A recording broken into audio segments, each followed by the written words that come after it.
سيد الأنبياء وأشرف المرسلين وعلى أهل بيته الطيبين الطاهرين سيما بقية الله في الأرضين وحجة الله على العالمين الإمام المنتظر عجل الله تعالى له الفرج وروحي وأرواح العالمين لتراب مقدمه الفداء ولعنة الله على أعدائهم أجمعين من يومنا هذا إلى صباح يوم الدين. أما بعد فقد قال الله الحكيم في كتابه الكريم وهو أصدق القائلين وقوله الحق. بسم الله الرحمن الرحيم.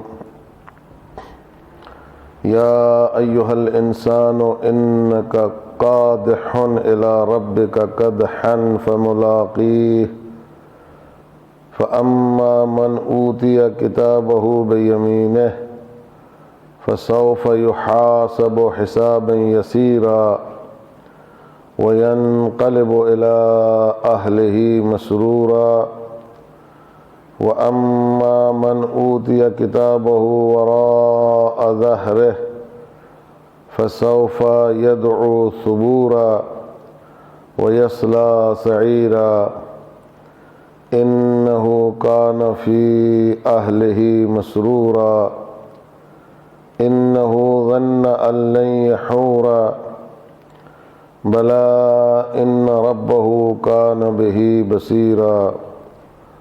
صدق اللہ العلی العظیم. صلوات بر محمد و آل محمد.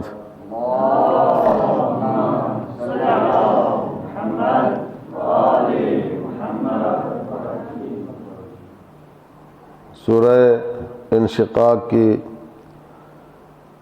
آیت نمبر 6 سے آگے 14 تک 15 تک میں نے تلاوت کا شرف حاصل کیا ہے، اور انہی آیات کا ترجمہ اور اس کے ذیل میں کچھ نکات آپ حضرات کی خدمت میں پیش کیے جائیں گے. پہلے ترجمہ ملاحظہ فرمائیں. ارشاد ہوتا ہے یا ایھا الانسان، اے انسان، انک قادح الی ربک قدحا فملاقیہ، بے شک تو اپنے پروردگار تک پہنچنے کے لیے تگ و دو کرتا ہے، کوشش کرتا ہے، تلاش کرتا ہے، ہاتھ پیر مارتا ہے. فملاقیہ، تو ایک دن اس سے اپنے پروردگار سے ضرور ملاقات کرے گا. فَأَمَّا مَنْ أُوتِيَ كِتَابَهُ بِيَمِينِهِ، پس جس شخص کو اس کی کتاب اس کے دائیں ہاتھ میں دی جائے گی. کتاب سے مراد نامہ اعمال، جو اس کا کیا دھرا ہے دنیا میں جو اس کی فائل مرتب ہو رہی ہے. یہ فائل اگر اس کو اس کے دائیں ہاتھ میں دی گئی کہ بھائی لو یہ تمہارا کارنامہ ہے، ایسے میں نتائج اعمال ہیں، اس کو لے جاؤ اور جا کر کے اس کی روشنی میں اپنا حساب کتاب دو اور دیکھو کہ تمہیں جو ہے وہ کہاں لے جایا جاتا ہے، کیا انجام ہوتا ہے تمہارا، کیا معال ہوتا ہے تمہارا، اور کون سا ٹھکانہ تمہارے لیے مقرر کیا جاتا ہے. وہ سب اس کی روشنی میں ہوگا. یہ نامہ اعمال جو ہے وہ نامہ اعمال انسان کا مرتب ہو رہا ہے. اس نقطے کو ہم لوگ بھول جاتے ہیں، نامہ اعمال سے غافل ہو جاتے ہیں، جس کے نتیجے میں انسان برائیوں کی طرف چل پڑتا ہے. اگر اسے یہ یاد رہے کہ بھئی جو کچھ بھی ہے وہ لکھا جا رہا ہے، ضبط کیا جا رہا ہے، ریکارڈ کیا جا رہا ہے، محفوظ کیا جا رہا ہے، آئے سمجھ میں، اس کی آڈیو ریکارڈنگ بھی ہے اور ویڈیو ریکارڈنگ بھی ہے، سب کچھ ہے، تصویریں بھی ہیں، فوٹو وغیرہ بھی ہیں، سب کچھ موجود ہے، کوئی چیز جو ہے وہ ضائع نہیں ہوئی ہے. تو پھر آدمی سوچ سمجھ کے کوئی کام کرے گا، چونکہ اسے معلوم ہے کہ یہ جو بھی میں کروں گا سب لکھا جائے گا، سب ضبط ہوگا، ریکارڈ ہوگا. تو جب ریکارڈ ہوگا تو نتیجے میں پھر اگر کوئی بھی وہاں پہ ادھر ادھر کی بات کرنا چاہے گا تو اس کے سامنے ثبوت پیش کر دیا جائے گا کہ یہ ہے، یہ تم ہی ہو جو اس طرح کی حرکتیں دنیا میں کرتے تھے، آئے سمجھ میں؟ تو جس کے دائیں ہاتھ میں اس کا نامہ اعمال دیا جائے گا، فسوف یحاسب حسابا یسیرا، تو اس کا حساب جو ہے وہ آسان ہوگا، آسان اس کا حساب لیا جائے گا۔ پہلے ہی معلوم ہو کہ یہ اصحاب یمین ہے، دائیں ہاتھ والا ہے، آئے سمجھ میں؟ تو پھر اتنی سختی اس کے حساب میں نہیں ہوگی، چونکہ پہلے سے طے ہے کہ آدمی نے ایک ہے، ٹھیک ہے، اچھا ہے، تو اس کے حساب میں سختی نہیں ہوگی۔ وَيَنْقَلِبُ إِلَىٰ أَهْلِهِ مَسْرُورًا، اور جب اس کا حساب ہو جائے گا تو اس کو جو ہے وہ گویا پاس ہو جائے گا حساب میں، سمجھ میں آیا نہیں؟ حساب میں کیا ہوگا؟ پاس ہو جائے گا، تو خوشی خوشی اپنے اہل کی طرف واپس جائے گا اور ان کو خوشخبری سنائے گا کہ بھائی میں تو پاس ہو گیا، خدا کا شکر ہے، آئے سمجھ میں؟ مسرور، خوش و خرم ہو کر واپس جائے گا۔ وَأَمَّا مَنْ أُوتِيَ كِتَابَهُ وَرَاءَ ظَهْرِهِ، لیکن جس کو اس کا نامہ اعمال اور اس کی کتاب جو ہے وہ پیٹھ پیچھے سے دی جائے گی، آئے سمجھ میں؟ سامنے سے نہیں، ادھر سے پیٹھ پیچھے سے دی جائے گی، آئے سمجھ میں؟ وَرَاءَ ظَهْرِهِ، پس پشت جو ہے وہ اس کا نامہ اعمال اس کو دیا جائے گا، یعنی بائیں ہاتھ میں ہوگا، سمجھ میں آیا نہیں؟ فَسَوْفَ يَدْعُو ثُبُورًا، آئے سمجھ میں؟ تو وہ شخص جو ہے وہ اتنا پریشان ہوگا، اتنا تنگ ہوگا کہ وہ وہاں دعا کرے گا کہ خدایا اگر مجھے موت آ جاتی تو اچھا ہوتا، اس سے بہتر ہے کہ مجھے موت آ جاتی۔ جیسے دنیا میں آدمی پریشان ہوتا ہے، تنگ ہوتا ہے، تو پھر آخر میں تنگ آ کر کے کیا کرتا ہے؟ موت کی دعا کرتا ہے، موت کا مطالبہ کرتا ہے کہ خدایا مجھے اس سے اچھا ہے کہ موت ہی آ جائے، جب یہی میری قسمت ہے، یہی میرا جو ہے وہ معال ہے، یہ انجام ہے، تو اس سے بہتر ہے کہ مجھے موت آ جائے۔ جب آدمی زیادہ بیمار ہوتا ہے اور کہیں سے ٹھیک ہونے کا کوئی چانس نہیں ہوتا ہے، رہتا ہے، آدمی مایوس ہو جاتا ہے، تو موت کی دعا کرتا ہے۔ فَسَوْفَ يَدْعُو ثُبُورًا وَيَصْلَىٰ سَعِيرًا، لیکن اب ظاہر ہے کہ وہاں پر دوسرے مقام پر قرآن مجید کہتا ہے کہ یہ اب ایک موت کی دعا نہ کرے بلکہ کئی زیادہ موت کی دعا کرے، بہت زیادہ، چونکہ اب موت آنے والی نہیں ہے، وہ مرحلہ بہت پیچھے چھوٹ گیا ہے، موت ادھر ہی مر گئی ہے دنیا میں، موت یہیں مر جائے گی، یہ سب لوگ مر جائیں گے تو موت بھی مر جائے گی، سمجھ میں آیا؟ تو وہاں جتنا مرضی موت کو پکارو، وہ دنیا حیات ہے، عالم حیات ہے، عالم موت نہیں ہے، عالم مرگ و میر نہیں ہے، وہاں پہ زندگی ہے، حیات ہی حیات ہے، ایسے میں یا حیات طیبہ ہے اور یا حیات سیئہ ہے، سمجھ میں آیا؟ تو وَيَصْلَىٰ سَعِيرًا، موت کو پکارے گا لیکن موت اس کو نہیں آئے گی، چونکہ وہاں موت ہے ہی نہیں ہے، وہاں کہاں سے آئے گی؟ موت تو مر چکی پہلے ہی۔ پھر وہ دوزخ میں داخل ہوگا، سعیرہ، جہنم کے بھڑکتے ہوئے شعلوں میں داخل ہوگا، آئے سمجھ میں؟ وجہ کیا ہے؟ وجہ یہ ہے کہ انہو کان فی اہلہ مسرورا، یہ دنیا میں اپنے اہل و عیال کے درمیان میں تھا تو بڑا خوشحال تھا، خوش و خرم تھا، آئے سمجھ میں؟ اور وہاں پہ اس کو کسی چیز کی پرواہ نہیں تھی، کوئی کسی بات کی وہ فکر نہیں کرتا تھا، آئے سمجھ میں؟ کیا ہو رہا ہے کیا نہیں ہو رہا ہے ٹس سے مس بھی نہیں ہوتا تھا۔ رمضان آیا گزر گیا، آئے سمجھ میں؟ محرم آیا گزر گیا، اور دوسرے ایام اچھے آئے گزر گئے، اور اس نے کوئی اہتمام نہیں کیا، کوئی انتظام نہیں کیا، سمجھ میں آیا نہیں؟ تو ظاہر ہے کہ ایسے حالات میں یہ چونکہ وہاں پر مسرور تھا، خوش و خرم تھا، تو اب ظاہر ہے کہ یہ اس کی خوشی ختم ہو جائے گی۔ اِنَّهُ ظَنَّ أَن لَّن يَحُورَ، اس نے یہ گمان کر لیا تھا، یہ سوچ لیا تھا کہ بھائی جو کچھ ہے یہی دنیا ہے، سمجھ میں آیا؟ اب یہاں جو کرنا ہے کر لو، آگے کچھ بھی نہیں ہے، اس کو واپس نہیں بلایا جائے گا، یعنی مر جائے گا آدمی، اس کو دوبارہ زندہ نہیں کیا جائے گا، اس کا آخرت کے اوپر ایمان ہی نہیں تھا، آخرت کے اوپر اس کا یقین نہیں تھا، یا اگر ایمان اور یقین تھا تو وہ اتنا کمزور تھا کہ اس کی بدعملی اس کے اوپر غالب آ گئی، ایسے میں، اور وہ ایمان و یقین مر گیا، دب گیا اس کے نیچے، بدعملی کے نیچے، بری سوچ کے نیچے، بری فکر کے نیچے، اس کے برے ارادوں کے نیچے، اس کے بوجھ کے نیچے جو ہے وہ اس کا ایمان اور یقین دب کر کے رہ گیا، اور وہ آ ہی نہیں سکا سامنے منظر عام پر کہ اس کا کسی کو کوئی فائدہ ہوتا ہے، وہ کہیں دکھائی ہی نہیں دیا ایمان اور یقین۔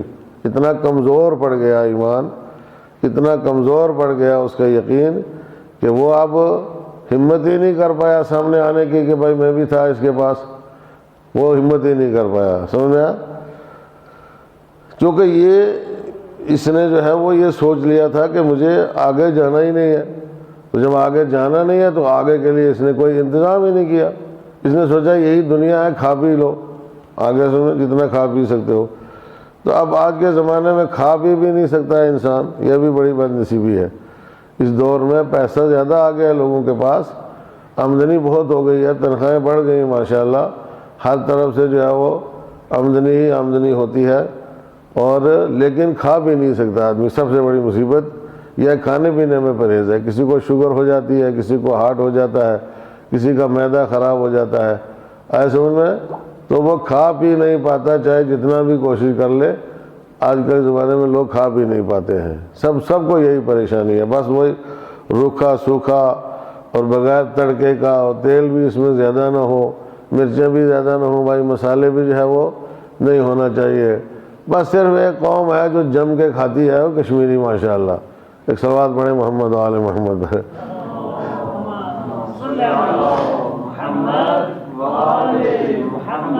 ان کا آج بھی جو ہے وہ بیچ میں سٹاپ نہیں ہوتا ہے، آخر میں جا کے فل سٹاپ ہوتا ہے۔ 5-7 ورائٹیاں کھا کے پھر جا کے جو ہے وہ فل سٹاپ ہوتا ہے، وہ ٹھیک سے ابھی ٹھیک ہے ان کے معدے، باقی تو سب جواب دے چکے، ایسے باقی کچھ بھی نہیں، کوئی کھا نہیں سکتا ہے۔ تو کیا فائدہ ہے پھر؟ اسے بہتر ہے آدمی کمائی کر لے۔ پیسہ تمہارے پاس آیا ہے تو اس کو سپلائی کرو، آگے بھیجو، آخرت کے لیے کوئی سامان مہیا کرو، سرمایہ مہیا کرو، جہاں انشاءاللہ معدہ خراب نہیں ہوگا، وہاں پہ معدہ جو ہے وہ اتنا مضبوط ہوگا کہ جو مرضی کھاتے چلے جاؤ، کچھ بھی نہیں ہوگا، کوئی پریشانی نہیں ہوگا۔ فیہا ما تشتہیہ الانفس وما تلذ الاعین، جنت میں ہے کہ جو کچھ انسان کا دل چاہے گا کھانے کو وہ اس کے لیے حاضر ہو جائے گا۔ ایسے انہوں نے اب کھایا ہے، کوئی معدہ وعدہ بھی خراب نہیں ہونے والا، جتنا مرضی کھاؤ۔ یا آنکھیں جس چیز کو دیکھ کر کے خوش ہوں گی، لذت محسوس کریں گی، وہ اس کو استعمال کر سکتا ہے اور اس کے لیے حاضر کیا جائے گا، اور اس کے لیے موجود ہوگا، جیسے ہی وہ ارادہ کرے گا اس کو ملے گا وہاں پر۔ تو بھائی یہاں نہیں کھا سکتے ہو تو آگے بھیجو، ایسے انہیں آگے سپلائی کرو، وہاں بھیجو، وہاں جا کر کے مزے کرنا، کھانا پینا آرام سے بیٹھ کر کے، کوئی پریشانی۔ وہ بھی ایک دنیا ہے، وہ بھی جہان ہے، جہان ہستی ہے، جہان حیات ہے، اور نعمتیں ہی نعمتیں ہیں وہاں پہ، اور یہ سچ ہے، یہ حقیقت ہے، اس میں کوئی دو رائے نہیں ہے۔ میں ہمیشہ یہ کہتا ہوں اپنی تقریروں میں، اور حدیث میں بھی یہ بات ملتی ہے کہ آدمی جب شکم مادر میں تھا، سمجھ میں آیا نہیں، وہاں بھی اس کی خوراک تھی، کھانا پینا تھا، کچھ عرصہ اس نے گزارا ہے، کچھ پیریڈ اس نے وہاں پہ گزارا ہے شکم مادر میں، اندھیری کوٹھری میں۔ اس وقت اگر کوئی اس سے یہ کہتا وہاں پہ جا کر کے خبر دیتا کہ یار جب تم یہاں سے جاؤ گے تو آگے ایک خوبصورت دنیا ہے، جس میں پہاڑ ہیں، جس میں سمندر ہیں، جس میں دریا ہیں، جس میں ہوائیں ہیں، جس میں خشکی ہے، آسمان ہے، زمین ہے، ستارے ہیں، سورج ہے، آئے سمجھ میں، طرح طرح کی نعمتیں ہیں، دنیا میں ہے یا نہیں ہے؟ اس کو کوئی اگر کہتا تو وہ یقین کرتا، مشکل سے یقین کر پاتا، بھئی کہاں اتنا کچھ ہوگا، پتہ نہیں کیا ہوگا کیا نہیں ہوگا۔ یہی صورتحال اس آدمی کی بھی ہے، یہ اس دنیا میں اس عالم کی بنسبت ایسا ہی ہے جیسا شکم مادر میں ہو، یہ ان نعمتوں کا تصور بھی نہیں کر پاتا ہے جو آگے نعمتیں اس کے انتظار میں ہیں، ایسے انہیں سوچ ہی نہیں سکتا ان کے بارے میں۔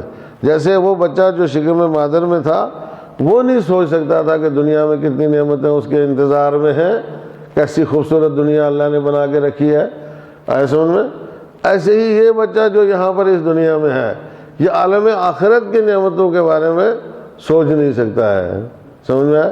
لیکن فرق ہے، اس دنیا میں جب خدا انسان کو لایا ہے تو اس نے نعمتیں مہیا کر کے رکھی ہیں، اس کے لیے تیار کر کے رکھی ہیں کہ بھائی یہ نعمتیں ہیں، مثلا ماں باپ کی نعمت، بہن بھائی کی نعمت، ساتھیوں کی نعمت، ایسے میں کھانے پینے کی چیزوں کی فراوانی، ہر چیز جو ہے وہ اللہ نے اس دنیا میں انسان کے لیے مہیا کر کے رکھی ہے. یہ اللہ نے انتظام کیا ہے اس دنیا میں اس انسان کے لیے.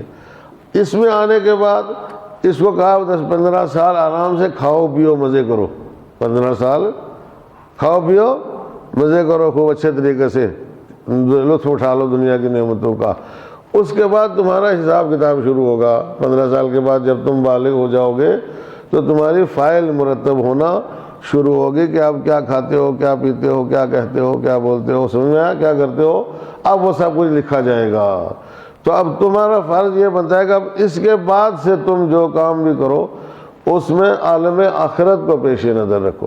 چونکہ خدا نے وہاں انسان کے لیے کوئی نعمت بھی تیار کر کے نہیں رکھی ہے. ہاں مارکیٹ ہے, بازار لگا ہوا ہے نعمتوں کا, سمجھ میں آیا, انبار لگا ہوا ہے نعمتوں کا, چاروں طرف نعمتیں ہی نعمتیں ہیں. لیکن وہی نعمت یہ استعمال کر پائے گا جو اس نے خریدی ہے, جو اس نے سودا کیا ہے, جو اس نے پہلے سے بک کروا کے رکھی ہے اپنے لیے. سمجھ میں آ رہا نہیں؟ پہلے سے بک کروا لو, وہاں پہ گھر بھی بک کروا لو, سمجھ میں آیا, بڑے بڑے قصر جو ہے وہ بک کرواؤ اور نعمتیں جو ہے وہاں پہ بک کرواؤ. یہاں پہ تسبیح پڑھو گے تو وہاں پہ قصر ملے گا, نماز پڑھو گے تو کتنی نعمتیں ملیں گی اس کا اندازہ نہیں ہے. روزہ رکھو گے تو کتنی نعمتیں بک ہو جائیں گی تمہارے کھاتے میں, ایسے میں کتنے عرصے کے لیے. حج کرتا ہے آدمی, بے شمار نعمتیں جو ہیں وہ اس کے کھاتے میں وہاں پہ بک ہو جاتی ہیں, بکنگ ہوتی ہے. تو صبح سے لے کے شام تک عالم آخرت میں نعمتوں کی بکنگ ہوتی رہتی ہے تمہارے نیک اعمال کے بدلے میں. آیا سمجھ میں؟ تو وہاں نعمتیں انسان کو جو ملیں گی وہ اس کے اوپر ہے کتنی اس نے اپنے لیے خرید کے رکھی ہیں, بک کر کے رکھی ہیں. یہاں پیسہ لگاتا ہے, وہاں نعمت اس کے لیے مخصوص ہو جاتی ہے. سمجھ میں آیا؟ گھر اس کے لیے بن جاتا ہے, مکان تعمیر ہو جاتا ہے, قصر تعمیر ہو جاتا ہے. توجہ کی آپ نے؟ اور جو کچھ بھی اس کے کھاتے میں آنا ہوتا ہے اس نعمت کے بدلے میں وہ اس کے لیے مخصوص کر کے رکھ دیا جاتا ہے. جب اس دنیا میں قدم رکھتا ہے تو اس کو سب کچھ ملنا شروع ہو جاتا ہے. تو بھائی راہ خدا میں حسب توفیق خرچ کرتے رہو. راہ خدا کہتا ہے یہ میرا راستہ ہے, اس میں تم حسب توفیق خرچ کرتے رہو گے تو یہ جو مارکیٹ میں نے یہاں پہ جو مال رکھا ہوا ہے انبار لگا کے, اس میں سے میں تمہارے کھاتے میں الگ کر کے رکھتا رہوں گا جو تمہارے کام آئے گا. تو یہ کتنا اچھا سودا ہے اور کتنا سستا سودا ہے. سمجھ میں؟ یہ سودا جو ہے وہ پیسے والا نہیں ہے, نیت والا ہے. کیسا ہے؟ نیت اچھی رکھو, نیت صاف رکھو, اور نیت صاف رکھ کے تھوڑا بھی اگر دو گے تو اس کے بدلے میں بھی بہت زیادہ تمہیں وہاں پر ملے گا اللہ کی طرف سے, تھوڑا بھی اگر دو گے. لیکن ایک آدمی جو ہے وہ بالکل اپنی مٹھی بند کر لے, کنجوس سے مکھی چوس ہو کر کے رہ جائے, اور رمضان ہے تب بھی خرچ نہیں کرتا ہے, محرم ہے تب بھی خرچ نہیں کرتا ہے, عید بقرعید کے اوپر بھی خرچ نہیں کرتا ہے, کسی غریب کو نہیں دیکھتا ہے, مسکین کو نہیں دیکھتا ہے, کسی اور یتیم کو نہیں دیکھتا ہے, کسی کی طرف دیکھتا ہی نہیں ہے. پیسہ آ رہا ہے اس کو بینکوں میں ڈال رہا ہے, تو یہ بینکوں کا پیسہ جو ہے یہ آگے نہیں جاتا ہے. سمجھ میں آیا؟ بینکوں کا پیسہ آگے نہیں جائے گا. ہاں جو لوگ سم جنہوں نے لگا رکھی ہے مدرسے کی, اب ان کی وہ سم جو ہے وہ آگے سپلائی ہوتی ہے. سمجھ میں آیا؟ وہ سرمایہ محفوظ ہے آخرت کا, چونکہ انہوں نے اسی کھاتے میں ڈالا ہے نا, اس کو دنیا کے کسی کھاتے میں نہیں ڈالا ہے, یہ آخرت کے کھاتے میں ہے. مسجد میں جو ڈالو گے آخرت کے کھاتے میں ہے, مدرسے میں جو دو گے آخرت کے کھاتے میں, یقیناً آخرت کے کھاتے میں ہے. اور اسی طریقے سے کسی نیک کام کے لیے خرچ کرو گے آخرت کے کھاتے میں جاتا ہے. یہ بھی آیا سمجھ میں؟ اب اگر ایک آدمی قرآن خریدتا ہے مثال کے طور پر, اپنے گھر میں قرآن خریدتا ہے کس کے لیے؟ پڑھنے کے لیے, تو اس کو ضرورت ہے نا قرآن کی, تو خرید رہا ہے. لیکن آپ یقین مانو اس کا بھی جو ہے وہ آخرت کے کھاتے میں جاتا ہے. تم نے 1000 روپے میں قرآن خریدا, 500 روپے میں, 200 روپے میں, 300 روپے میں, وہ آخرت میں تمہارا جو ہے وہ سرمایہ محفوظ ہو گیا. اب اگر کوئی صحیفہ سجادیہ جامعہ خریدتا ہے 1000 روپے کی, کہتے ہیں بہت مہنگی ہے, لوگ اکثر کہتے ہیں بہت مہنگی ہے. بابا یہ مہنگی تمہیں یہاں دکھائی دیتی ہے نا, اس کے بدلے میں آخرت میں کیا ملے گا تمہیں اس کا اندازہ. اس کو خریدو گے یہاں بھی فائدہ ہے, آخرت میں بھی فائدہ ہے. آیا سمجھ میں؟ اور اس میں یہ دعائیں بہت زیادہ ہیں جن کو آدمی کو پڑھنا چاہیے. جس طریقے سے ہر آدمی کے گھر میں قرآن ہے, ہر آدمی کے گھر میں نہج البلاغہ ہونا چاہیے، کاملہ ہونا چاہیے۔ صحیفہ کاملہ میں تھوڑی دعائیں ہیں، 55 دعائیں ہیں۔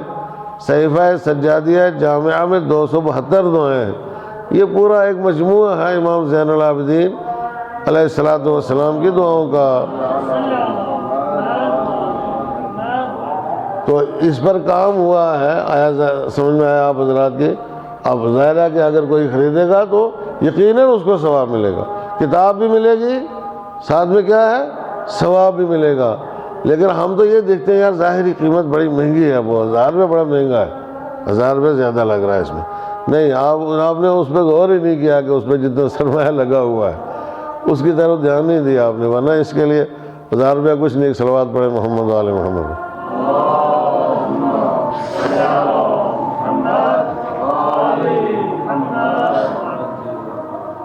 اللہ اکبر، اللہ اکبر۔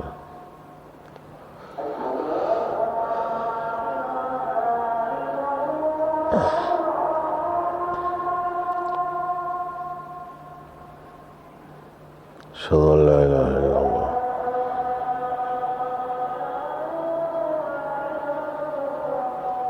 اشہد ان لا الہ الا اللہ۔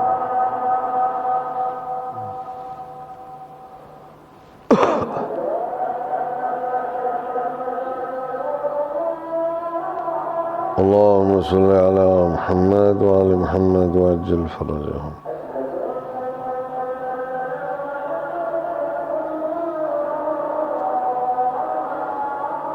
اللہم صلی علی محمد وآل محمد وعجل فرجہم۔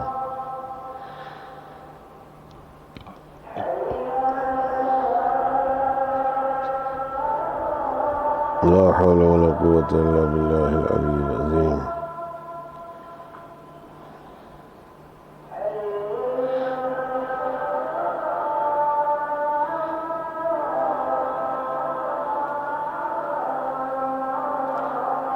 لا حول ولا قوة الا باللہ العلی العظیم۔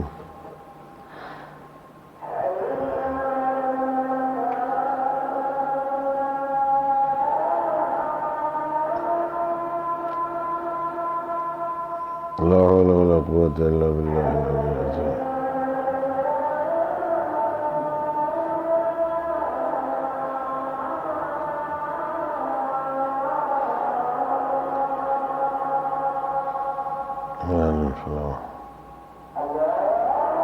جلت عظمتک یا اللہ، اللہ اکبر۔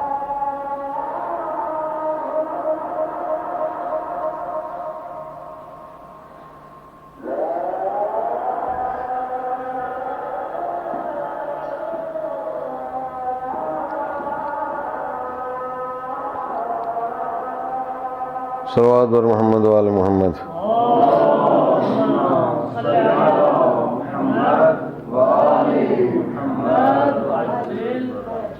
خلاصہ یہ ہے کہ انسان جو ہے وہ اس دنیا میں جتنا کچھ بھی کرے گا، میں نے کبھی اپنی مجلس میں کہیں پر یہ بات عرض کی تھی کہ انسان کی ایک ایک نقل و حرکت اس دنیا کی آخرت میں منتقل ہوتی ہے، چاہے وہ نیک ہو یا بد ہو۔ جو بھی کچھ کرتا ہے یہ سارے کا سارا جو ہے وہ آخرت میں منتقل ہوتا ہے، وہاں اس کے سامنے آئے گا، ایسے میں وہاں اس کو دکھایا جائے گا اور اسی کے مطابق اس کا حساب کتاب ہوگا۔ تو یہ جو دنیا میں سوچتا تھا انہ ظن ان لن یحور، اس نے یہ گمان کر لیا تھا کہ یہ پلٹ کے نہیں جائے گا اللہ کی بارگاہ میں، تو جو کچھ بھی ہے یہی دنیا ہے، کھا پی لو، مزے کرو اور بات ختم ہو گئی۔ لیکن ایسا نہیں ہے، بلا ان ربہ کان بہ بصیرا، ہاں یاد رکھو کہ اس کا پروردگار جو ہے وہ اس کو دیکھ رہا تھا کہ یہ دنیا میں کیا کر رہا تھا، خدا دیکھ رہا ہے ایسے میں۔ اب جب اور دیکھنے والے ہوں تو چلو آدمی جو ہے وہ سوچتا بھی ہے کہ بھائی دیکھا ہے انہوں نے یا نہیں دیکھا ہے، لیکن جب پروردگار عالم خود کہتا ہے کہ میں دیکھ رہا تھا تو پھر اس کے بعد جو ہے وہ کوئی گنجائش رہ جاتی ہے بحث کرنے کی؟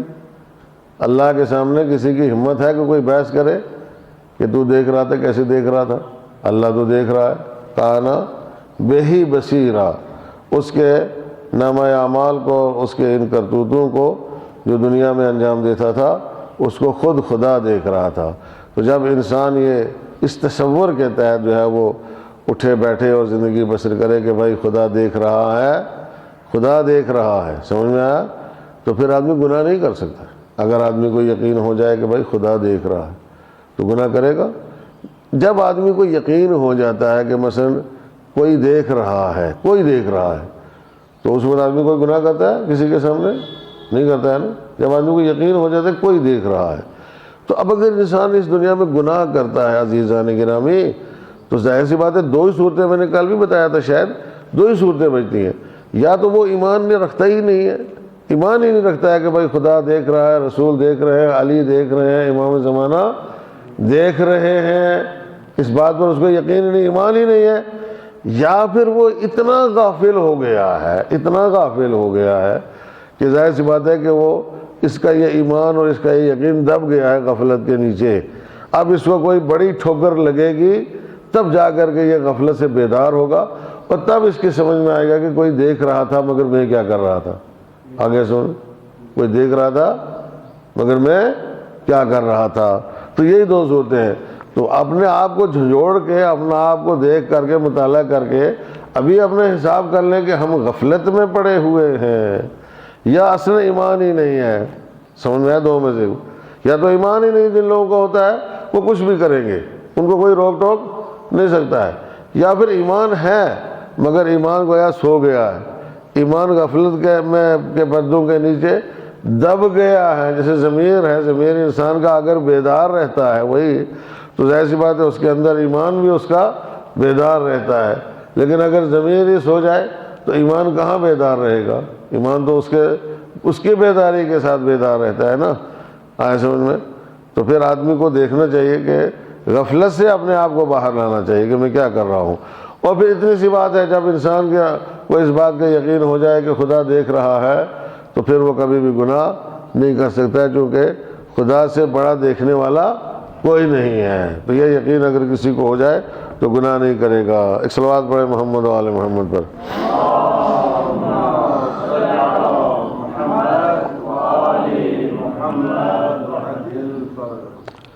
یہ پہلا نقطہ ہے۔ لفظ قدح جو ہے اس کا مطلب تلاش اور کوشش ہے، اور تلاش و کوشش ایسی تلاش و کوشش جس میں آدمی کو نقصان ہوتا ہے، تکلیف ہوتی ہے، صدمہ پہنچتا ہے۔ آئے سمجھ؟ صدمہ کیا مطلب؟ جسمانی اعتبار سے تھکاوٹ بہت زیادہ ہوتی ہے۔ آئے سمجھ میں؟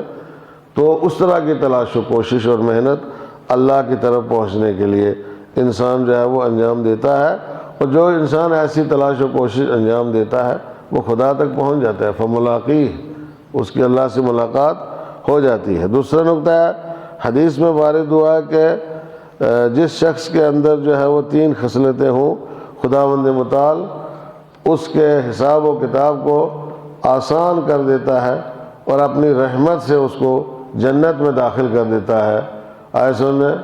اور پہلی خصلت یہ ہے کہ جس کو لوگ محروم کر دیں وہ اسے عطا کرے، یعنی اسے کوئی نہیں دیتا ہے، جس کو کوئی نہیں پوچھتا ہے بیچارے کو، آئے سنیں، اس کو جا کر کے دے۔ آئے سنیں؟ یہ پہلی خصلت ہے، یہ بہت بڑی نیکی ہے، بہت بڑی نیکی ہے۔ آئے سمجھ میں؟ اور دوسری، اب دیکھو ان نیکیاں جو ہیں اصل زیادہ تر نیکیاں مال والی ہیں۔ عطا کرے کا مطلب کیا ہے؟ بھائی کسی کو اس نے روٹی نہیں دی، تم جا کے اس کو روٹی دو۔ اس نے کپڑا نہیں پہنا ہے، اس کو تم جا کے کپڑا پہناؤ۔ اس نے اس کی دوائی کا انتظام نہیں کیا، تم جا کے دوائی کا انتظام کرو۔ بیمار ہے کوئی، اس کو پوچھنے والا نہیں ہے، خدمت کرنے والا نہیں ہے، رات اس کے سرہانے بیٹھنے والا کوئی نہیں ہے، تم جاؤ اس کی خدمت کرو، اس کے سرہانے بیٹھو، ایسے میں اس کی جو ہے وہ تیمارداری کرو، مزاج پرسی کرو، خدمت کرو۔ یہ بہت بڑا کام ہے، بہت بڑا کام ہے۔ اسی طریقے سے اور دوسرے مسائل ہیں۔ دوسری خصلت ہے باعن کے قطع رابطہ کر دے، صلہ رحم کند، جس نے اس کے ساتھ رابطہ توڑ دیا ہے یہ اس کے ساتھ جو ہے وہ صلہ رحم کرے۔ رشتہ داروں میں اکثر ایک دوسرے سے روٹ جاتے ہیں، بگڑ جاتے ہیں، رابطہ منقطع کر دیتے ہیں، یہ اچھی بات نہیں ہے۔ تم سے اگر کوئی رابطہ توڑتا بھی ہے تو تم اس کے ساتھ صلہ رحم کرو، ایسے میں تم اس کے ساتھ رابطہ مت توڑو، ورنہ فرق نہیں رہ جائے گا نا، فرق نہیں رہ جائے گا۔ اس نے رابطہ توڑا، تم نے بھی توڑ دیا، دونوں برابر ہو گئے۔ فرق صرف اتنا رہا، پہلے اس نے توڑا، بعد میں تم نے توڑا۔ پہلے بعد کا فرق تو ہر جگہ ہی ہوتا ہے، کوئی بڑی بات نہیں، اس سے کوئی فرق نہیں پڑتا ہے۔ تو کمال یہ ہے کہ اس نے رابطہ توڑا ہے، تم مت توڑو.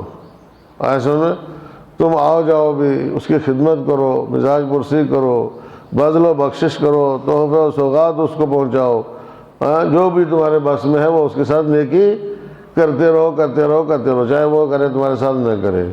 یہ ہے، وہ ہے یہی طریقہ ہی یہی ہے نا، اس کے علاوہ کوئی طریقہ دوسرا بچتا ہی نہیں ہے. اگر آدمی انتقام لینا شروع کرے، بدلہ لینا شروع کرے، گالی کا جواب گالی، لڑائی کا جواب لڑائی، بائیکاٹ کا جواب بائیکاٹ، تو پھر رابطے سارے ختم ہو جائیں گے. روابط کا کوئی سلسلہ جو ہے وہ کہیں باقی نہیں بچے گا، چونکہ چھوٹے موٹے جو ہے مشکلات ہر خاندان میں، ہر گھر میں، ہر جگہ موجود ہیں. تو جو تمہارے ساتھ قطع رابطہ کرتا ہے، رابطہ توڑتا ہے، تم اس کے ساتھ روابط جو ہے وہ برقرار کرو. یعنی آج تک جیسا بھی جب بھی کوئی مسئلہ اٹھا ہے اور کسی سے بات چیت ہوئی ہے، لوگوں سے اس مسائل پر بات چیت ہوتی رہتی ہے، تو ہم جب ان سے یہ کہتے ہیں تو میں نے کہا بھائی کیوں آپ کے درمیان ایسا؟ کہا جی اس نے یہ کیا ہمارے ساتھ، یہ کیا یہ کیا یہ کیا ہو گیا. تو بھائی اس نے کیا، تم نے کیا کیا پھر اس کے ساتھ؟ کہا تو پھر ہم بھی وہی کریں گے. اس لیے ہم وہ کر رہے ہیں. کیوں اس کے ساتھ نیکی نہیں کرتے ہو؟ اس لیے نیکی نہیں کرتے کہ جہاں وہ ہمیں گالی دیتا ہے مثلا فرض کرو، یہ کرتا ہے وہ کرتا ہے. خوب اگر کوئی یہ تمہارے ساتھ برائی کر رہا ہو، تم اس کے ساتھ نیکی نہیں کرو گے تو نیکی کا باب ہی بند ہو جائے گا، پھر نیکی کا سلسلہ ہی ختم ہو جائے گا. آیا سمجھ میں؟ اگر اس طرح کی نیکی کرو گے، تجارت والی نیکی، عدلے بدلے والی نیکی، لین دین والی نیکی، تو لین دین والی نیکی کا کوئی مقصد نہیں رہ جاتا ہے. نیکی لین دین والی نہیں ہوتی ہے کہ وہ تمہارے ساتھ نیکی کر رہا ہے تو تم اس کے ساتھ نیکی کر رہے ہوتے ہو، تو تجارت ہو گئی، لین دین ہو گیا. نیکی ہے ہی وہی ہے کہ جو آدمی کرے اور بھول جائے. اس میں وہ یہ نہیں دیکھتا ہے دوست ہے دشمن ہے کیا نہیں ہے. قاتل کے ساتھ بھی نیکی کرنا ہمارے مولا علی ابن ابی طالب علیہ السلام نے سکھایا ہے.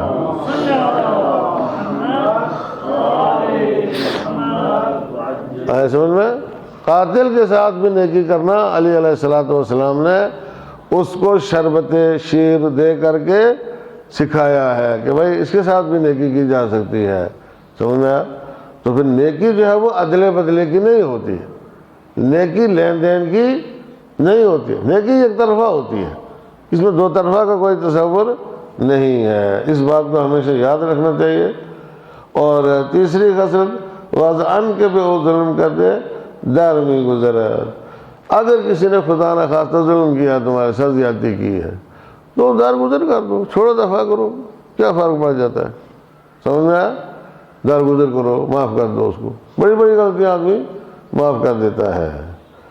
تو اعطی من حرم کا، تم دو اس کو جو تمہیں محروم کرے. تصل من قطع کا، تم صلہ رحم کرو اس کے ساتھ جو تمہارے ساتھ قطع رحم کرتا ہے. تصل وتعفو عمن ظلمک، اور معاف کرو اس کو جو تمہارے اوپر ظلم کرتا ہے. یہ نیکی کا سلسلہ قائم اور جاری اور ساری رکھنے کا ذریعہ، ورنہ باب نیکی جو ہے وہ بند ہو جائے گا. سمجھ میں آیا؟ نیکی کا سلسلہ ختم ہو جائے گا، پھر آدمی نیکی ایک دوسرے کے ساتھ نہیں کرے گا. کیونکہ چھوٹی موٹی جو مسائل تو پیدا ہوتے ہی رہتے ہیں. آئے سمجھ میں؟ اور اگر ان مسائل کو آدمی حساب کتاب ان کا رکھنا شروع کرے تو پھر کسی کے ساتھ نیکی نہیں ہو سکتی. ایک صلوات پڑھے محمد و آل محمد.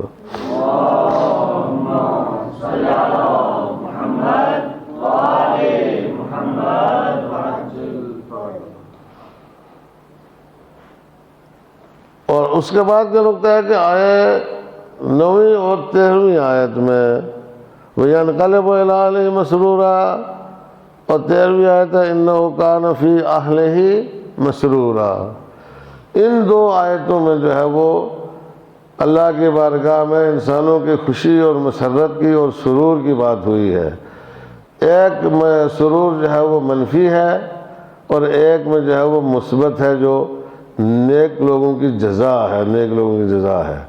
خوب ظاہر سی بات ہے کہ غافلانہ سرور اور مستانہ سرور جو ہے اور یہ دنیا میں ہے، اور یہ اس کا نتیجہ دوزخ ہے.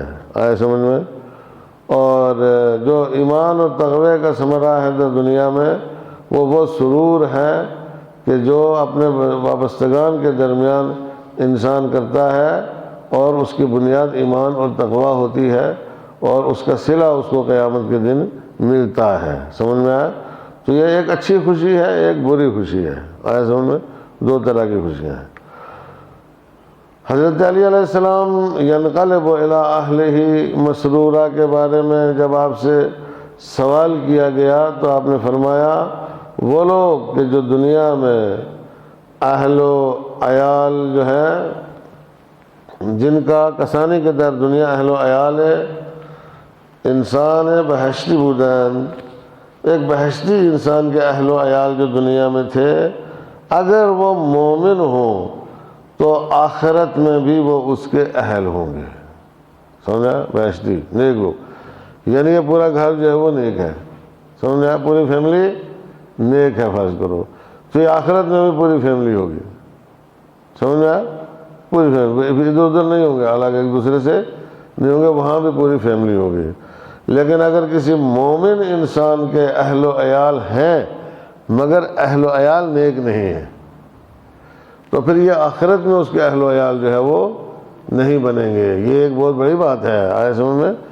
خوب آدمی بہت کچھ سوچتا ہے اپنے اہل و عیال کے بارے میں، تو بہتر یہ ہے کہ ایک پوری فیملی جو ہے اس میں سارے لوگ نیک ہوں، سارے لوگ نیک ہوں، تاکہ ان کا حشر بھی ایک ساتھ ہو آگے، اور جو ان کو آخرت میں رکھا جائے تو وہاں بھی ایک ساتھ پروردگار عالم ان کو رکھے گا۔ سمجھ میں؟ سب لوگ مل کے جو ہے وہ نیکی کرے، اور یہ بہشتی خانوادہ ہو جائے گا۔ کون سا خانوادہ ہو جائے گا؟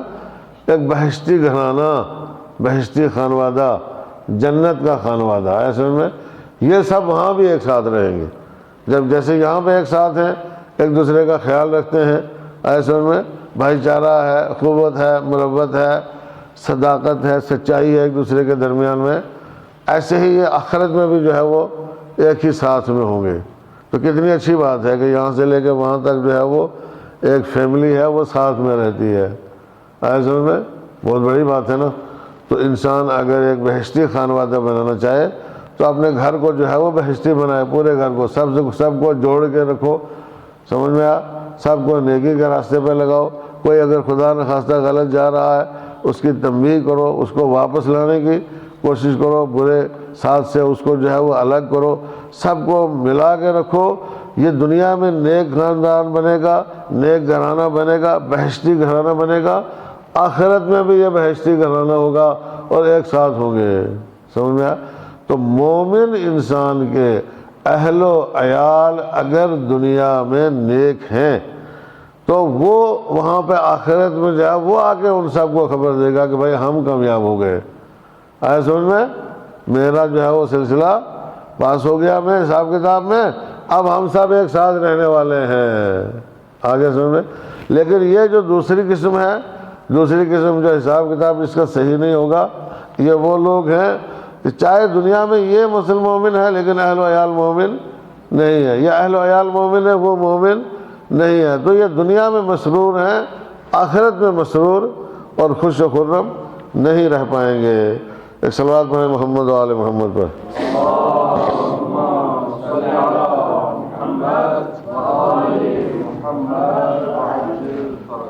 اس میں پیغامات ہیں۔ پہلا پیغام یہ ہے کہ انسان خدا کی طرف جا رہا ہے۔ انسان کی حرکت کس طرف ہے؟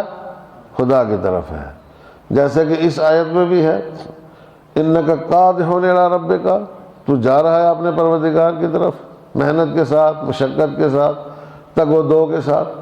اور دوسری آیت میں ہے اِنَّا لِلَّهِ وَإِنَّا إِلَيْهِ رَاجِعُونَ، کہ ہم اللہ کی طرف سے آئے ہیں اور اس کی طرف پلٹ کر جا رہے ہیں۔ تو آپ آئے تو ہیں، آپ واپسی کی حرکت ہے۔ یہ دنیا سے حرکت جو ہے کیا ہے؟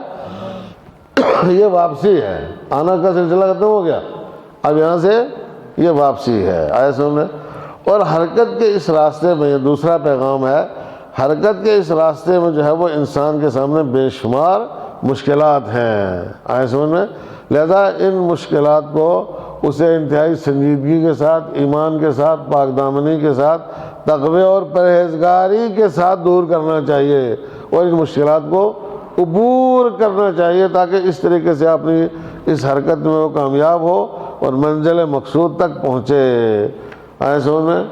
اور تیسرا نکتہ ہے خداوند متعال کی طرف سے سماج میں قوانین ہیں جو ثابت ہیں، استوار ہیں، اور سب کے سب لوگ جو ہیں وہ اس کی پیروی کرتے ہیں، ان قوانین کو مانتے ہیں۔ یہ قوانین اور یہ سلسلہ رسومات کا اور یہ سنن الہی کا جو سلسلہ ہے یہ متوقف ہونے والا نہیں ہے، یہ ٹھہرنے والا نہیں ہے، اور نہ اس کے لیے کوئی واپسی ہے، آئے سمجھ میں، اور نہ یہ راستے سے ادھر ادھر بھٹکنے والا ہے۔ اللہ نے ایک سلسلہ قائم کر دیا ہے، اس سلسلے کے اوپر انسان جو ہے وہ چلتا ہی رہے گا، اور چلتے چلتے اس تک پہنچے گا، اور وہاں پہ اس کا حساب ہوگا۔ اور اس حرکت کی انتہا جو ہے خداوند متعال ہے، چنانچہ فملاقی ہے، انسان اس کے ساتھ جا کر کے ملاقات کرے گا۔ اور پانچواں پیغام ہے اعمال انسان دنیا میں ثبت ہوتے ہیں، اور قیامت میں مکتوب شکل میں اور مستند شکل میں اس کو دکھائے جائیں گے۔ اوتیا کتاب ہو، اوتیا کتاب، اس کی کتاب اس کو دی جائے گی، جیسے کہ ایک اور جگہ پر ہے وَكُلَّ إِنسَانٍ أَلْزَمْنَاهُ طَائِرَهُ فِي عُنُقِهِ وَنُخْرِجُ لَهُ يَوْمَ الْقِيَامَةِ كِتَابًا يَلْقَاهُ مَنشُورًا۔ ہر انسان کا نامہ اعمال ہم نے اس کی گردن میں لٹکا دیا ہے، اور قیامت کے دن اسے ہم نکال کے اس کے سامنے رکھیں گے کتاب کی شکل میں، منشورہ، کھلی ہوئی کتاب اس کے سامنے ہوگی، اور حکم ہوگا اقرا کتابک، اب تو اپنی اس کتاب کو پڑھ، کفیٰ بنفسک الیوم علیک حسیبا، یہ کتاب آج جو یہ کتاب تیرے سامنے کھلی ہوئی ہے یہی تیری کتاب ہے، اصل میں یہ اس کو تو نے لکھا ہے، اس کو تو نے مرتب کیا ہے، اس کو تو نے تدوین کیا ہے، سمجھ میں آیا؟ یہ ساری زندگی جو آدمی یہاں چل رہا ہے کتاب بنا رہا ہے، اپنی زندگی کی کتاب تیار کر رہا ہے، لکھ رہا ہے، تدوین کر رہا ہے، ایسے میں اس کو پڑھ، اور یہی آج تیرا حساب کرنے کے لیے کافی ہے کہ تجھے کہاں جانا ہے، آئے سمجھ میں؟ تو یہ دنیا میں انسان بیکار نہیں ہے، اور کوئی اس کی نقل و حرکت جو ہے وہ چھپی نہیں رہتی ہے، چھپی نہیں رہتی ہے، توجہ کیا آپ نے؟ اور قیامت میں لوگوں کا حساب طرح طرح سے ہوگا، جو اچھے لوگ ہوں گے ان کا حساب آسان ہے، پروردگار عالم آسان حساب لے گا، حساب میں یسیرہ ہوگا، اور جو تباہ کار، برے، بدبخت، بے دین لوگ ہوں گے حساب بھی ان کا سخت ہوگا، شدت کے ساتھ حساب لیا جائے گا۔ بے دینی کرتا رہا ہے، بدبختی کرتا رہا ہے، نافرمانی کرتا رہا ہے، سرکشی کرتا رہا ہے، بغاوت کرتا رہا ہے، آئے سمجھ میں؟ تو تیرا حساب بھی سخت لیا جائے گا اس وقت۔ تو دنیا میں جو انسان کو خوشیاں ملتی ہیں ان پر انسان کو جو ہے وہ مغرور نہیں ہونا چاہیے، یہ آنی جانی ہوتی ہیں، آج آئی کل ختم ہو گئی، آئے سمجھ میں؟ لیکن جو قیامت کے دن خوشی انسان کو نصیب ہوگی وہ پائیدار ہوگی، وہ اس کے بعد ختم ہونے والی نہیں ہوگی، آئے سمجھ میں؟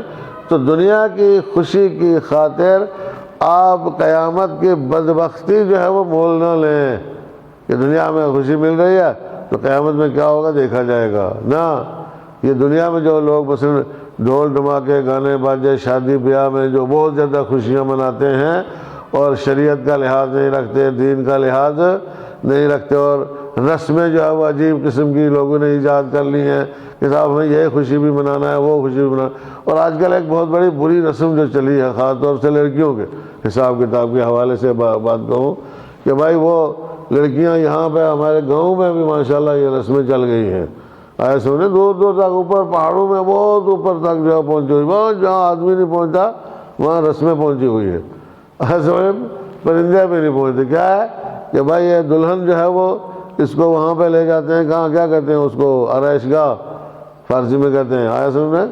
آرائش گاہ میں لے جاتے ہیں، وہاں پہ اس کو سجاتے ہیں اور طرح طرح کا پاؤڈر، کریم، یہ وہ دوسرا تیسرا لگا کے اور اس کو لا کر کے بٹھا دیتے ہیں، اور پھر ظاہر سی بات ہے کہ اس کا میک اپ جو ہے وہ خراب ہو جاتا ہے، اگر وہ وضو کرے گی، نماز پڑھے گی، میک اپ خراب ہو جائے گا اس کا، لہذا وہ 2-3 دن نماز بھی نہیں پڑھتی، وضو بھی نہیں کرتی ہے، آئے سمجھ میں؟ اس سے بڑی بدبختی اور کیا ہوگی؟ تم دنیا کی خوشی کی خاطر نماز چھوڑ رہے ہو، آخرت کو تباہ کر رہے ہو، آخرت کو برباد کر رہے ہو۔ اچھا یہ ایک دن کے میک اپ سے ہو کیا جائے گا؟ مثلا فرض کرو، آئے سمجھ میں؟ بھائی ایک دن آپ گھوڑی کو سجا کر کے سنوار کر کے اور یہ اس کو بارات میں لے جاتے ہو، ٹھیک ہے نہیں، وہ خوب سج سنور کے بارات میں گھوڑی کی مثال دے رہا ہوں، عورت کی نہیں کہہ رہا ہوں، سجا کے سنوار کے خوبصورت بنا کے اس کو لے جاتے ہو بارات میں، تو دلہا اس کے اوپر بیٹھتا ہے یا دلہن اس کے اوپر بیٹھتی ہے، ہو جاتی ہے، اور بیچاری دوسرے دن جب گھوڑی کا سنگار اترتا ہے تب کوئی اس کی حالت دیکھے، پھر اس کے اوپر وہی بوجھ لدا ہوا ہوتا ہے، اور وہ چھڑی جو ہے وہ اس کا جو ساربان ہوتا ہے چلانے والا اس کے ہاتھ میں ہوتی ہے، اور دیا چھڑی مارتا ہے اور گھوڑی دوڑتی ہے۔ یہ دلہن بیچاریوں کی بھی یہی حالت ہوتی ہے، ایک دو دن کے لیے سجتی ہے، سنورتی ہیں، اللہ کو ناراض کرتی ہیں، اور پھر جب وہ دلہے کے گھر میں جاتی ہے تو پھر ظاہر سی بات ہے وہی وہ سلسلہ جو پہلے تھا، اب اس کے بعد کوئی نہیں پوچھتا ہے کہ یار یہ تو بہت اچھی لڑکی تھی، بڑی خوبصورت لڑکی تھی۔ بابا یہ بناوٹی خوبصورتی جو ہے وہ کسی کام کی نہیں ہوتی ہے، تو اس میں اگر کرو کوئی منع نہیں کرتا ہے، لیکن لوگوں کو یہ سمجھاؤ، لوگوں کو یہ بتاؤ کہ کم سے کم ایسا طریقہ اختیار کرو جس سے شریعت کی پامالی نہ ہو، ایسے نماز نہ چھوٹے۔ اگر اس کی وجہ سے تمہاری نماز چھوٹتی ہے تو حرام ہے، مقدمہ حرام جو ہے وہ حرام ہوتا ہے، حرام ہے، تو کم سے کم اپنی حد میں رہو یار، حد ہو گئی بالکل، کیا ثابت کرنا چاہتے ہو؟ ہاں آج ایک دن کی بات ہے، اس کے بعد کل پھر یہی دونوں میاں بیوی آپس میں ہوں گے، ان کو فرصت نہیں ملے گی بناؤ سنگار کرنے کی، منہ دھونے کا تو ٹائم نہیں ملے گا بیچاروں کو، سمجھ میں آیا نہیں؟ تو کیا فائدہ اس طرح کی اوٹ پٹانگ رسمیں؟ تو یہ اوٹ پٹانگ رسمیں جو ہیں وہ یہ دنیا کی زود گزر اور جلدی سے ختم ہو جانے والی خوشی کی خاطر آخرت کی خوشی کو تباہ نہ کرو، آخرت کی خوشی کو جو ہے وہ برباد نہ کرو۔ دیکھو یہ جو لمحات ہوتے ہیں میاں بیوی کے نکاح کے لمحات، شادی بیاہ کے لمحات جو ہیں، ان کا اجر ملتا ہے، انسان کو ثواب ملتا ہے، تو تم اجر اور ثواب کو چھوڑ کے عذاب جو ہے وہ مول لیتے ہو، بلا وجہ والا عذاب مول لیتے ہو۔ آیا سمجھ میں؟ نجس پاک ناپاک ہر چیز جو ہے وہ لگا لیا، لپیٹ لیا، اور اپنے آپ کو جو ہے برباد کر تباہ کر دیا۔ یہ نہیں ہونا چاہیے، یہ اچھی بات نہیں ہے۔ ہم نے دیکھا ہے بہت خرافات پھیل گئے ہمارے گھروں میں، اپنے گھروں میں بھی ایسے میں بہت خرافات پھیل گئے ہمارے اپنی بستی میں، شیعوں میں، سادات اکرام میں بہت زیادہ پھیل گئے، یہاں علاقے میں ہر جگہ۔ ان کو ختم ہونا چاہیے بابا، سیدھے سیدھے طریقے سے جو ہے وہ آپ لوگ چلو بالکل آسان طریقے سے، اس میں کوئی مشکل ہو، کوئی پریشانی نہ ہو۔ صلوات پڑھیں محمد و آل محمد پر۔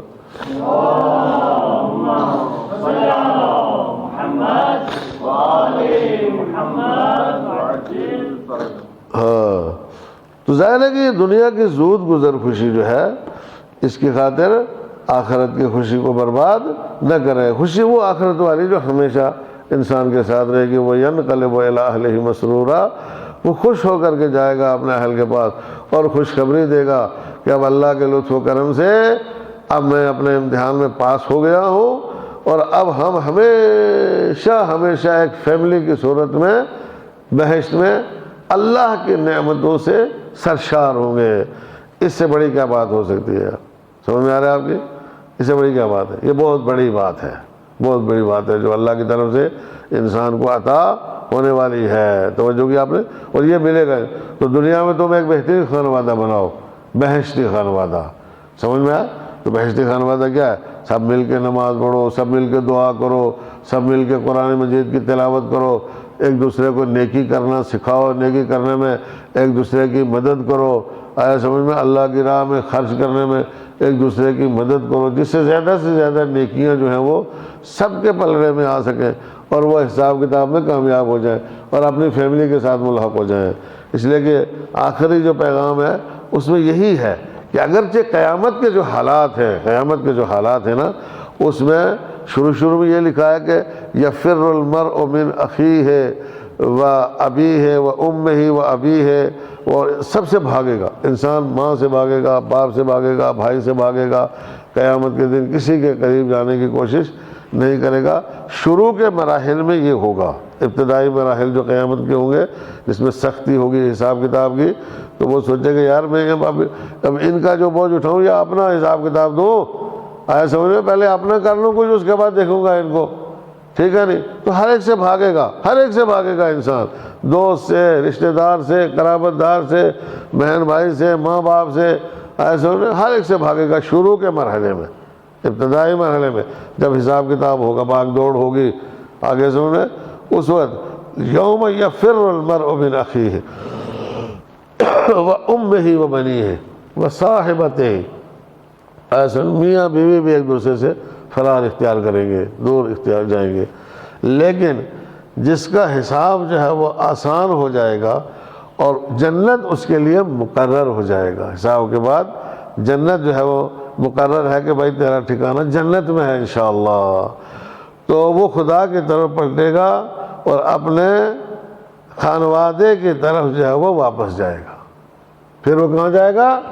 اپنے خانوادے۔ اب جو بچے خوشی افراد خانوادے کے ہوں گے، اگر سارے ہی پاس ہو گئے تو سب اکٹھا ہو جائیں گے، اور کچھ پاس ہو گئے کچھ فیل ہو گئے تو جو فیل ہونے والے ہیں ان کو تو ادھر بھیج دیا جائے گا، جو بچیں گے یہ پھر آپس میں مل کے جو ہے وہ سیدھے جنت میں جائیں گے۔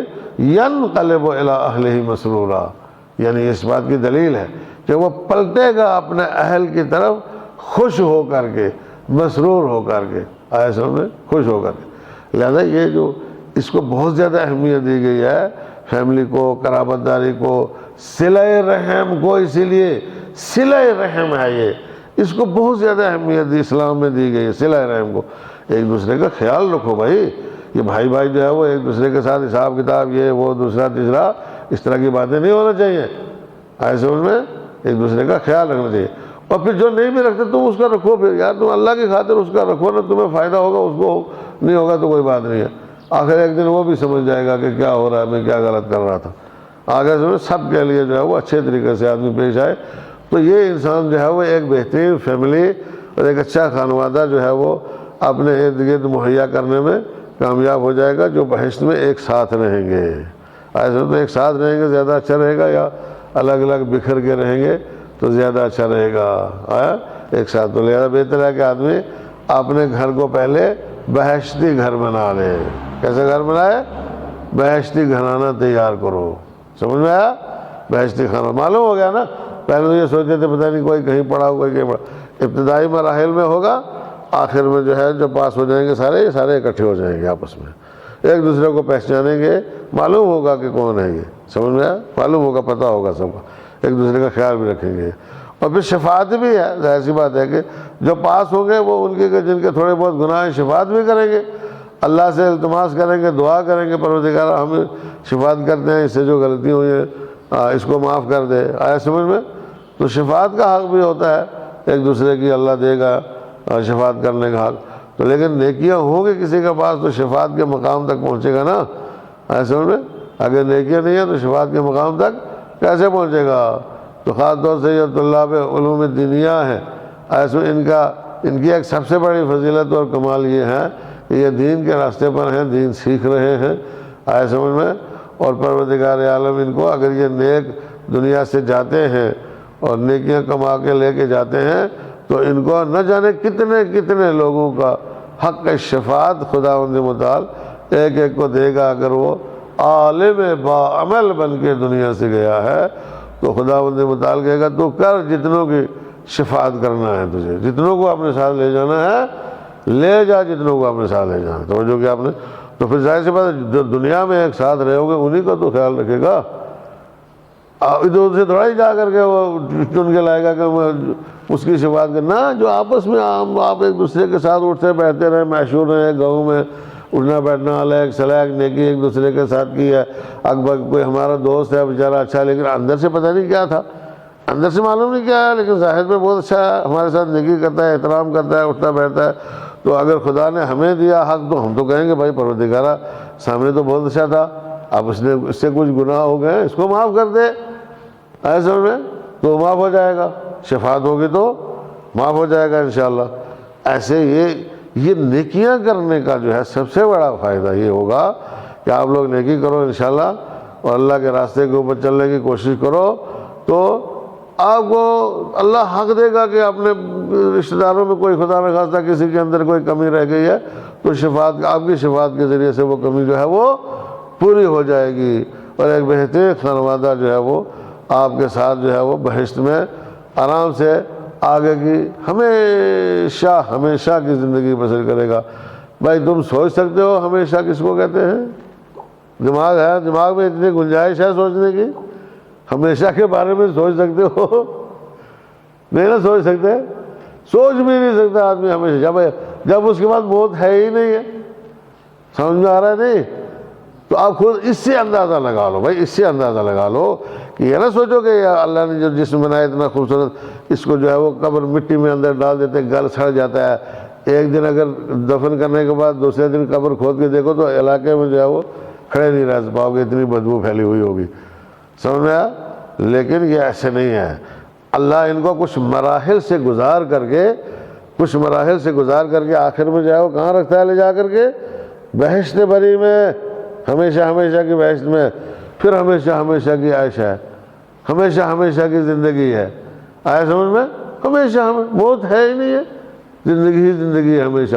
تو خود سوچ لو کتنا بڑا انعام ہے، کتنا بڑا اکرام ہے پروردگار عالم کی طرف سے، کتنی بڑی عظمت ہے خداوند عالم کی طرف سے کہ محضر ربوبی میں انسان ہمیشہ ہمیشہ کے لیے زندہ رہے گا، اس کے عز قدس کے پردوں کے ساتھ چپکا ہوا، آیا سمجھے؟ اللہ کی عز قدس کے پردوں کے ساتھ چپکا ہوا خداوند متعال کے ساتھ انسان ہمیشہ ہمیشہ زندہ رہے گا، اور اس کی نعمتوں سے مستفید ہوگا، اور اس کی نعمتوں سے متلذذ ہوگا۔ پروردگار عالم سب کو توفیق دے کہ وہ دنیا میں زیادہ سے زیادہ نیکی کریں، ہم سب کو خداوند عالم توفیق دے، خاص طور پر اس ماہ مبارک رمضان میں، کہ اگر اس سے پہلے جو ہے وہ کچھ کوتاہی ہوئی ہے تو اس کے بعد جتنا بھی نیکیاں سمیٹ سکتے ہیں وہ نیکیاں سمیٹنے کی کوشش کریں، سمجھا؟ جتنا نیکیاں سمیٹ سکتے ہیں، جس طرح کی نیکی ہو سکتی ہے، ہر اس طرح کی نیکی جو ہے وہ